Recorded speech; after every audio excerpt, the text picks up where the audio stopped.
hear a number of different recordings, and you will have to answer questions on what you hear. There will be time for you to read the instructions and questions, and you will have a chance to check your work. All the recordings will be played once only. The test is in 4 sections. At the end of the test, you will be given 10 minutes to transfer your answers to an answer sheet. Now turn to section 1.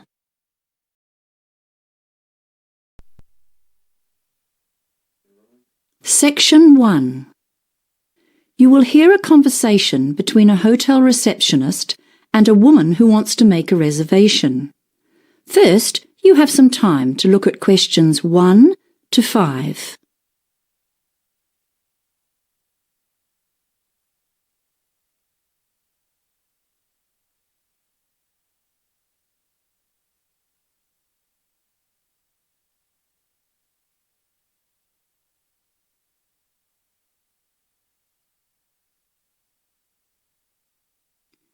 You will see that there is an example that has been done for you. On this occasion only, the conversation relating to this example will be played first. Good morning. Welcome to the Horizon Hotel. How may I help you? I've come in to make a reservation for a friend.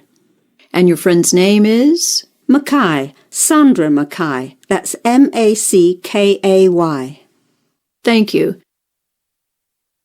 The woman says her friend's name is Sandra Mackay, so Sandra Mackay has been written in the space. Now we shall begin. You should answer the questions as you listen, because you will not hear the recording a second time. Listen carefully and answer questions 1 to 5. Good morning. Welcome to the Horizon Hotel. How may I help you? I've come in to make a reservation for a friend. And your friend's name is? Mackay, Sandra Mackay. That's Mackay. Thank you. When is she arriving? She's flying in on the 15th, but she'll stay with me for the first night because we have an early start on the 16th. We're going for a quick trip to the coast, but we should be back on the 18th. So that's the 18th of this month? No, sorry, did I forget to say it's next month, December. Well, that's getting pretty close to Christmas, but we may have something available. Right, we have 1 or 2 nice rooms left. But how long will she stay for? A week. So she'd be checking out on Christmas Day, the 25th. Is that a problem? Well, it depends. We don't have a room available for the whole week, but if she didn't mind changing rooms midway through her stay, we could work something out. Oh, I see. And if she wanted to extend her stay, that wouldn't be possible, I'm afraid. We're completely booked out from Christmas Day through to New Year. No, she won't want to extend, and I don't think she'd have a problem with changing rooms. Good. Well, I'll put her in room 502 to start with, and then she'll have to move to 805. No, just a minute. Let's make that 702, because that's available, and it's 2 floors directly above 502, so the room layout will be identical. How much will it cost per night? The basic room rate is $165. Is breakfast included? No, but a complimentary drink is served every evening at 5 o'clock. Oh, that could be quite nice. Shall we make the booking then? We will require a deposit equivalent to 1 night's stay. That's fine. I can pay the deposit. How would you like to do that? In cash or by credit card? Credit card, I suppose. Oh, wait a minute. I might have enough money in my purse. Yes, let's do it in cash. Hang on, I'll just make a note of that. Deposit paid, in cash. Before you hear the rest of the conversation, you have some time to look at questions 6 to 10.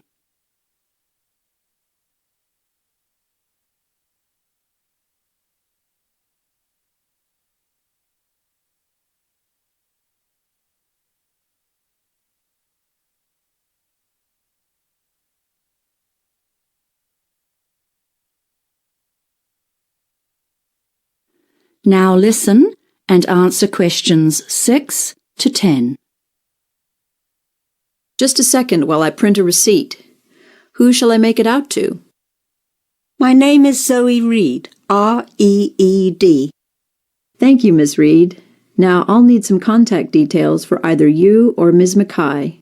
I'll give you my details. I only live on the other side of town. Can I have your address and phone number, please? I live at 14 South Street, Morningtown, and my phone number is 439-4829. Thank you. 439-4829. Yes, that's right. Now I'll just print the booking form. If you have any questions or need to make any changes, just quote the reservation number on the bottom of the form. That's it there.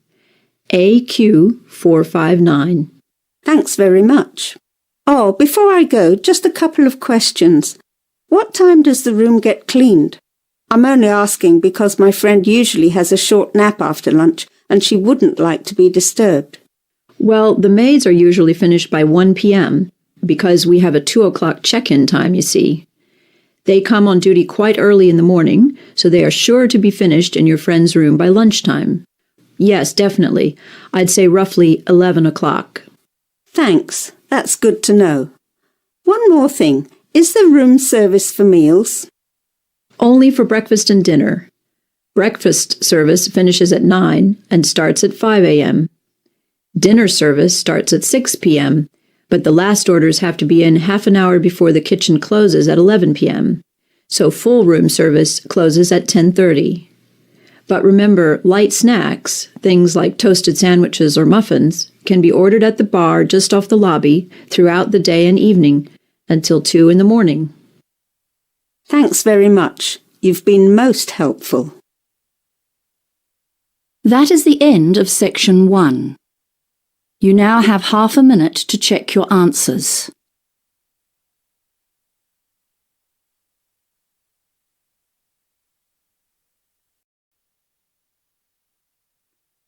Now turn to section 2.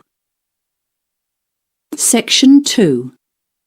You will hear a radio announcer introducing what's on at the local arts centre. First, you have some time to look at questions 11 to 16.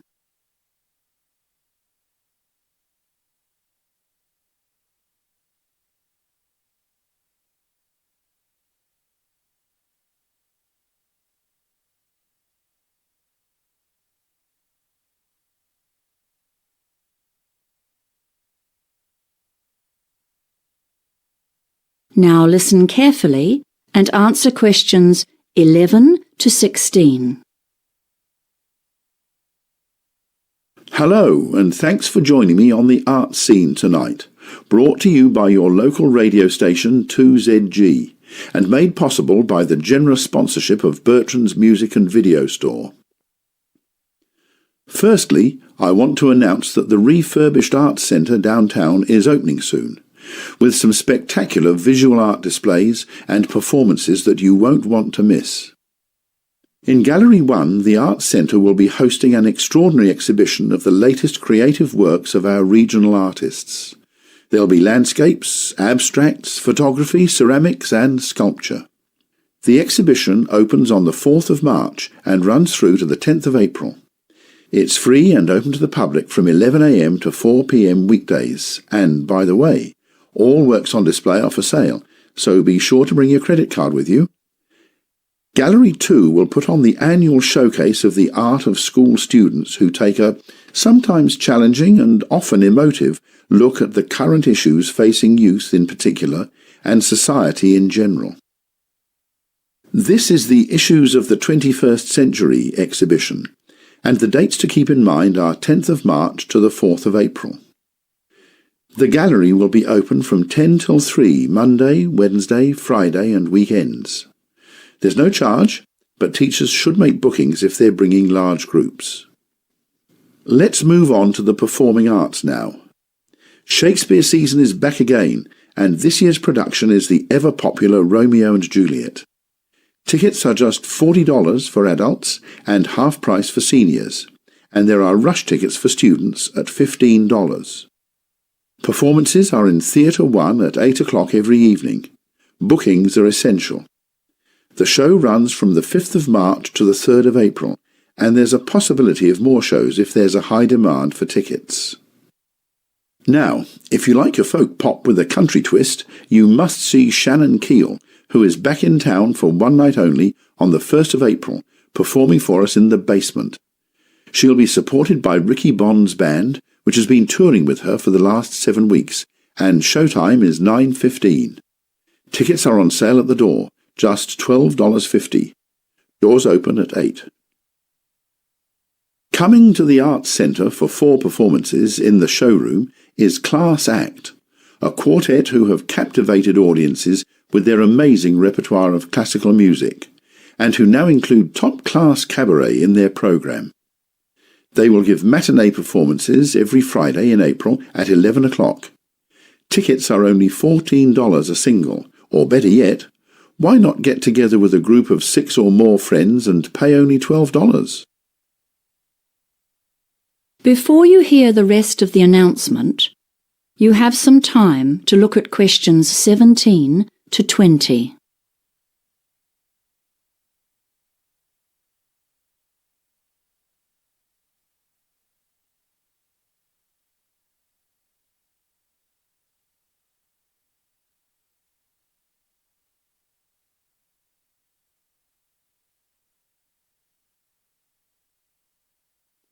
Now listen and answer questions 17 to 20. Now, here's some exciting news. I've just heard that Michael O'Brien is going to perform at the Arts Centre next year, but we haven't got any dates finalised as yet. As you know, Michael is Ireland's most popular easy listening entertainer, and he's returning from a tour of Canada and the United States, where he has enjoyed huge success. Even in Nashville, the home of country music. That's a long way from his Irish roots. Michael is without doubt a singing superstar. He has had 15 top 10 music videos and is almost a permanent feature in the UK album charts, with 18 UK chart albums to date. But he is still as excited and enthusiastic about his work and his fans as he was when he first launched his career 20 years ago. Perhaps some of you are unaware that Michael's first years were ones of struggle. The family was very poor and his father was forced to go abroad to provide for his family. He worked on farms in Scotland and it was very hard manual labour, very different from the lifestyle Michael enjoys today. Unfortunately, his father died when Michael was only 5 years old, and the burden of raising 5 children fell on his mother.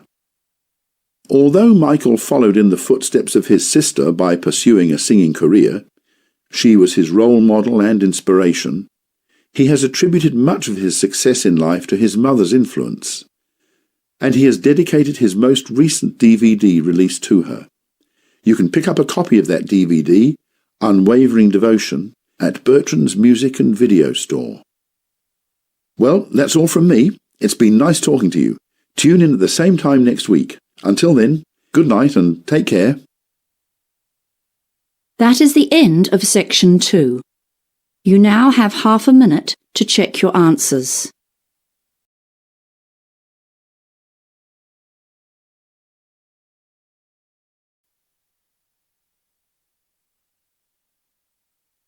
Now turn to section 3.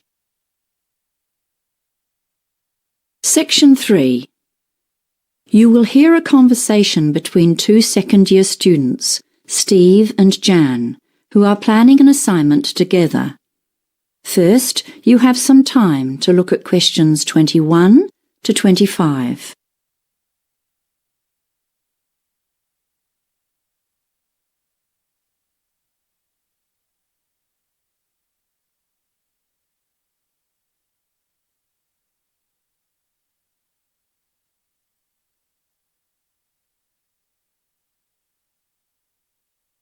Now listen carefully and answer questions 21 to 25. Hi Jan. Sorry, my tutorial finished late. No problem, Steve. But let's get straight to work. I've got so many other assignments this week, And we've only got till next Wednesday. Sure, fine by me. So, we've got to do a combined presentation with at least 20 slides and a recommendation at the end. Is that right? Yes, and then 5 minutes for questions. Oh, right. I'd forgotten that. So, what shall we choose as a topic? I was wondering about copyright or intellectual property law. It's a tricky area, though. Well, I've been doing a bit of reading about digital privacy, and it's actually a really challenging issue now. I mean, the way employers and government departments rely on commercial databases for information on people. Okay, that sounds like it has potential. Tell me more. I can't say I've read much about it. Well, these databases compile information on all sorts of things, not just birth dates and income. They record people's lawsuits and convictions, employment history, credit rating, medical history, a range of statistics and stuff that is often out of date or is only partially true. And they get this information from public records on the internet? You mean it's actually available online? Yes, and that's the problem. We live in such a networked society now. There's so much data on the net and it's really accessible. Often the company employees who compile these databases include dated information or get confused by similar names and list the wrong details for people. I'm starting to get the idea. What kind of things can go wrong? Well, for example, a sales manager was fired because of a background check by a data company which reported that he'd served a jail term. He protested, but his boss still fired him. All he'd had was something minor like a speeding ticket. He suffered an unjust dismissal, plus the stress of trying to find another job. He was out of work for 7 months. I see. Okay, this has really got me thinking now. It's a great topic. Before you hear the rest of the conversation, you have some time to look at questions 26 to 30.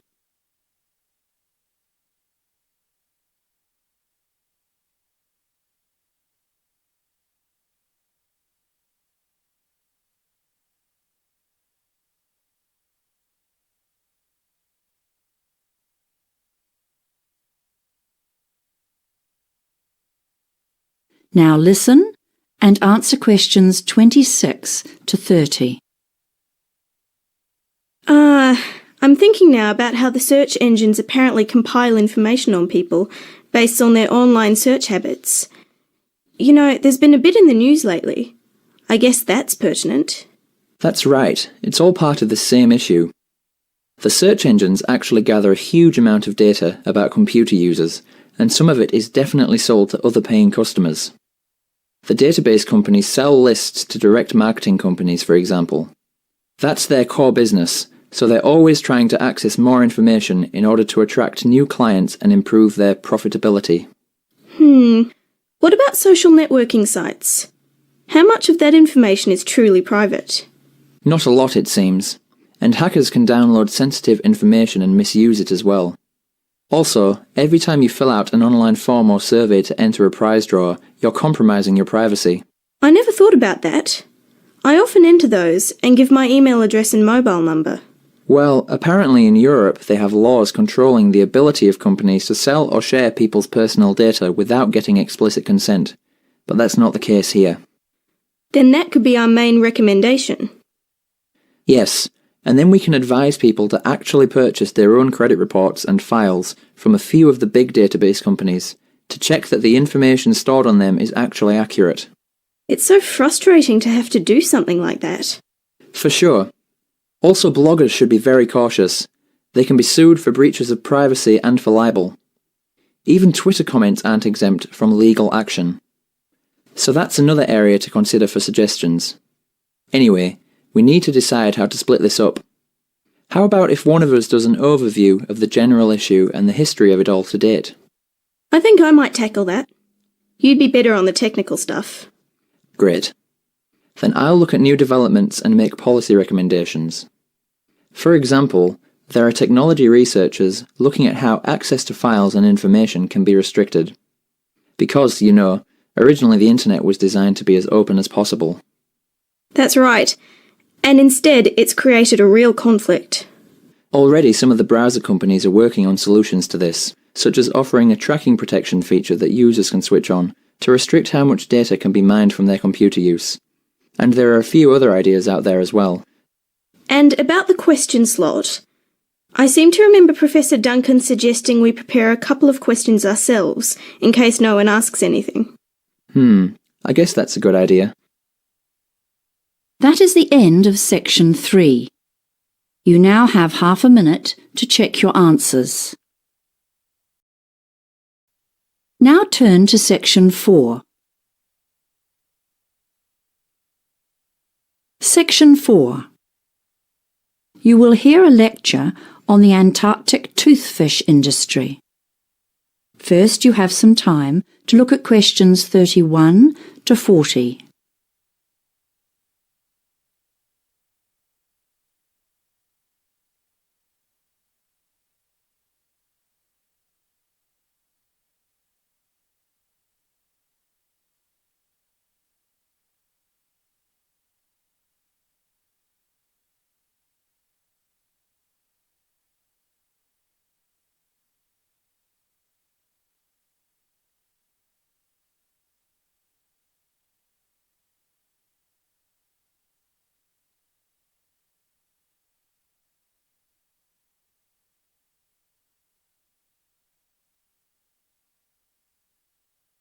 Now listen carefully and answer questions 31 to 40.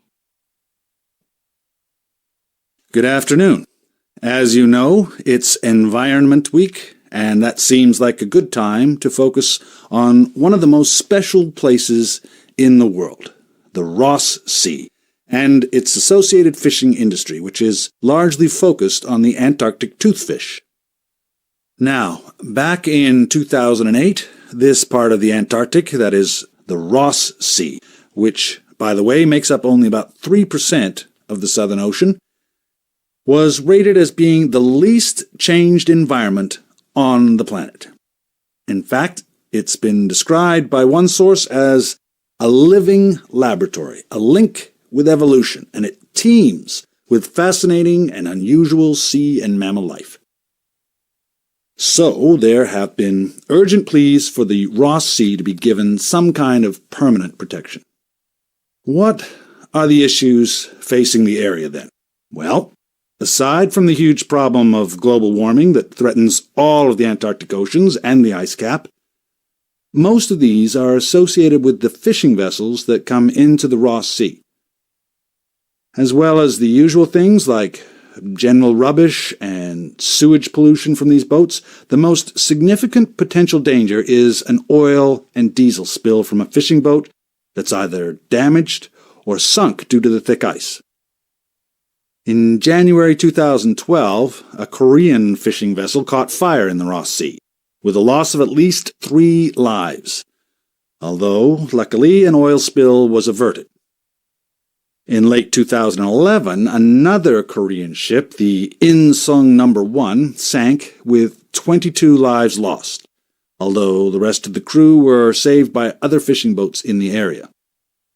Again, in December 2011, another vessel, the Sparta, caused an international furor when it was holed and stranded in pack ice in the Southern Ocean. That one was Russian. New Zealand planes had to fly missions to drop off water pumps and other essential equipment and supplies to the ship. Remember that the crews of such flights are put at extreme risk on such long flights, as the weather can become stormy at very short notice. All in all, it was a miracle that this ship was able to be repaired and moved from the area without a significant leakage of fuel. So, apart from the potential for environmental problems from the boats and the danger to fishermen working in this hostile environment, there's also the matter of the cost and danger of providing support in a crisis. And, there's a lot of pressure on the fishing crews to make the most of the brief weather window during which boats can operate so far south. So they tend to keep fishing no matter what the weather is like, which means that errors of judgments are more likely. The officially authorized fishing fleet has a quota, or limit, and each boat is hoping to get the biggest share possible of the total allowable catch. Then, of course, there are the illegal boats. That means the boats operating without permits. They just try to catch as much as possible regardless, and the vessels may not even be in a suitable condition to be operating in these icy southern waters. Consequently, a key issue is the decimation of the species. Now, how much do we know about this particular fish? The Antarctic toothfish inhabit very cold Antarctic seas, usually between 200 meters to 2 kilometers deep. They are large creatures, rather ugly, and they are slow growing. Although they live up to approximately 50 years, it seems they only reach sexual maturity after about 16 years. Also, very little is yet known about their life cycle. Things like where they spawn, or what happens to the young ones before they're ready to breed. We do know that the adult fish are near the top of the food chain, but we need to know much more about the juvenile forms. Things like what they look like, where they spend those early years, and what sort of predators go after them. Okay, so the fishing season in the Ross Sea spans December to February. It's estimated that close to 3,500 tons of Antarctic toothfish have been taken annually since the fishery opened in 1996. This represents approximately 100,000 fish per year. I must add, though, that in the last couple of years, overall catches have been reduced due to overfishing and the decline in total fish numbers. Now, there's no record, of course, of the numbers of fish caught by illegal fishing boats. Those in the Antarctic toothfish industry claim that the short fishing season and the difficulties faced by the boats in this inhospitable climate provide their own natural limits on fishing. They say that the industry is concerned to preserve fish stocks, and they assert that with careful management and monitoring, the fishery is sustainable. However, others dispute that this is the case, especially given the distances involved and the difficulties faced in trying to manage and monitor fishing boats in such a remote location. In the Ross Sea area, conservative estimates suggest that fish stocks have declined by about 20% over the past 16 years. But in fact, there is not enough accurate research to support such claims. The figure could be even higher. Leading scientists who specialize in this issue are calling for a Marine Protection Area, or MPA, with a total ban on fishing. But so far, this has not been achieved. Right, so that's an introduction. Now let's watch a short video before we discuss your next assignment. That is the end of section 4. You now have half a minute to check your answers.